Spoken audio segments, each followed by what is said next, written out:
এটা আমার খাসির মাংস চাপ। খাসির মাংস চাপ রান্না করেছিলাম বন্ধুরা।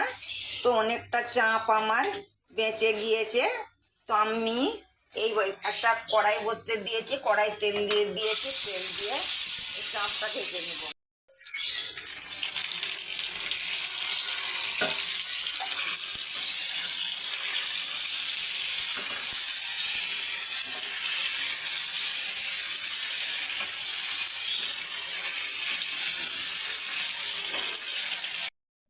হ্যালো বন্ধুরা, আমি খাসির মাংস চাপ রান্না করেছিলাম। তো অনেকটাই আমার বেঁচে গিয়েছিল, তো আমি ভেজে দিলাম। এইভাবে ভেজে আপনারাও বাড়িতে খাবেন। খাসির মাংস চাপ খেতে খুবই ভালো লাগবে। গরম গরম ভাত দিয়ে খেতে তো খুবই ভালো লাগে।